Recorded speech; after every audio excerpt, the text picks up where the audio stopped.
want me in the background?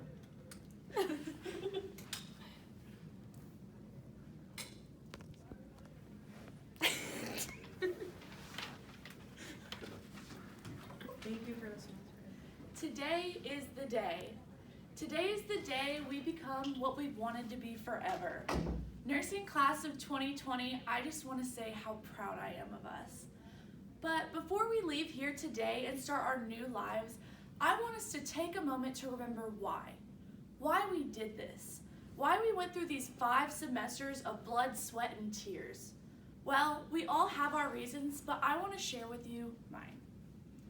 It all started in high school. I've been looking forward to my first prom, junior prom, since I was a little girl. I always thought it would be the best night of my life. I thought I would take pictures and dance all night with my friends and that one boy I always had a crush on. Well, I can happily say that all of these things did happen that night. Little did I know that this night, what I had dreamed to be the best night of my life, would eventually take a hard turn.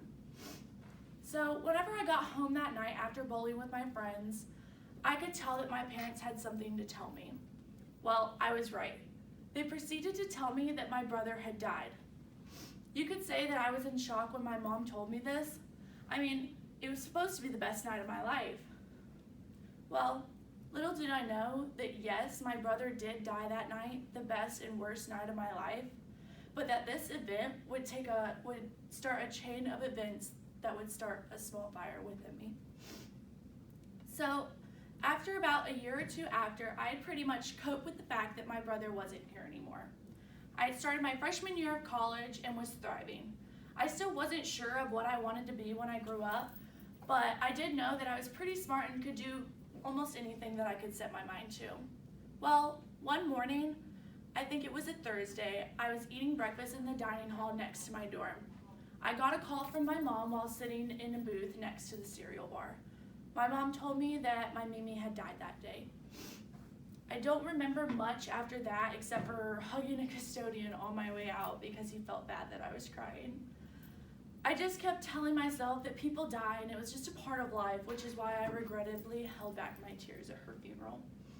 I had never seen anyone sadder than my papa that day. He just didn't see it coming. For the rest of the year, we visited my papa a lot because of this. I mean, he was lonely, the love of his life had died, and he was living by himself. Whenever we would visit, I could see him deteriorating slowly, and over the course of the year, he would just get worse and worse every time we would see him.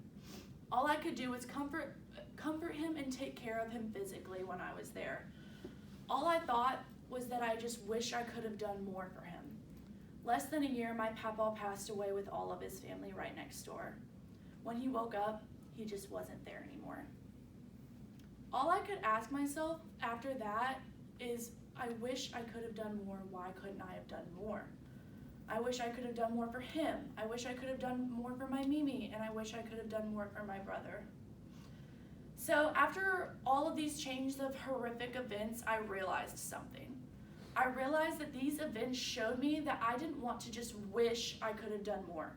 They showed me that I want to actually be able to do more next time, that I want to be able to make the difference between life and death for someone, or to even just be there in their last moments to comfort them. I want to do more, and that's why I want to be a nurse. So you guys all just heard my story, what got me here, why I am here standing before you today. But what I want you guys to take with you today and every day for the rest of your career that you built yourself is your why. I don't know if you guys have realized yet why you are doing this, but please, I ask you, before you leave here today, find it. Find it, cherish it, and hold on to it, because your why is what's going to get you through every bump in the road. It's going to get you through the highs and the lows to come. It's going to get you through the most rewarding career on this planet, the career you can now call yours. Congratulations, class of 2020. We are nurses.